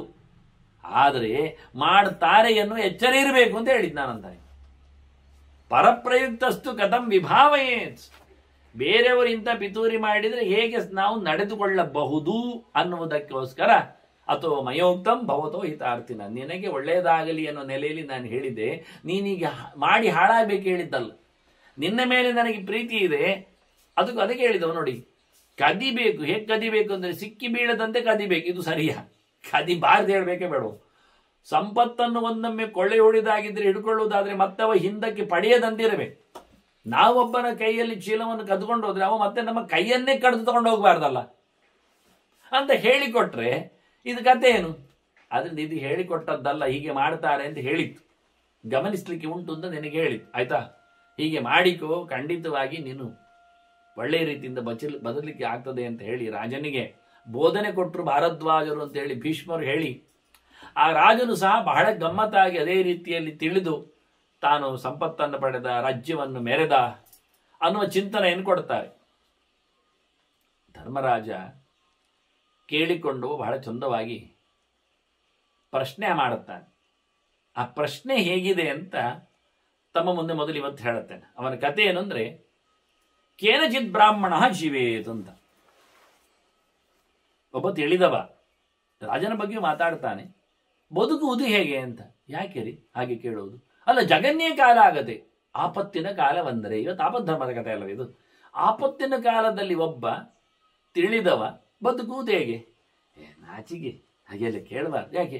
ಅವನು ಕಾಡಿ ಹೋಗುದು, ಅದು ಉತ್ತರ ಅಲ್ಲ. ಅವ ಸನ್ಯಾಸಿ ಆಗುದು, ಮಾರೇರೆ, ಅದು ಇನ್ನೂ ಉತ್ತರವೇ ಅಲ್ಲ. ಯಾಕೆಂದ್ರೆ ಕಾಡಿಗಾದ್ರೂ ಹೋಗ್ಬೋದು, ಸನ್ಯಾಸಿ ಯಾಕೆ ಆಗಬೇಕು? ಸನ್ಯಾಸಿ ಆಗಲಿಕ್ಕೆ ಅವನಲ್ಲಿ ವೈರಾಗ್ಯ ಬೇಡವಾ? ಬೇಸಿಕ್ ಅದೇ ಇಲ್ಲದೆ ಸನ್ಯಾಸಿ ಆಗುದು. ಸನ್ಯಾಸಿ ಆಗುವುದು ಅಂದ್ರೆ ಅದು ಆಗ್ತದೆ, ಅದು ಹೇಳಿ ಮಾಡಿ ಬರುವುದಲ್ಲ, ಅದನ್ನು ಕಲೀಲಿಕ್ಕೆ ಹೇಳಿಕೊಡ್ಲಿಕ್ಕೆ ಪಡಿಲಿಕ್ಕೆಲ್ಲ ಆಗುವಂಥದ್ದಲ್ಲ, ಅದು ಆಗ್ತದೆ. ಅದನ್ನ ಅದೆಲ್ಲ ಹೇಳಬಾರ್ದು. ಮತ್ತೆ ನಮಗೆ ಅವನು ಅತಿತಿಕ್ಷು ಪುತ್ರಪೌತ್ರಾನ್ ಅನುಕ್ರೋಶಾತ್ ನರಾಧಿಪ, ಅವನಿಗೆ ಹೆಂಡತಿ ಮಕ್ಕಳ ಮೊಮ್ಮಕ್ಕಳ ಕುಟುಂಬದ ಮೇಲೆ ಪ್ರೀತಿ ವಿಶ್ವಾಸ ಉಂಟು.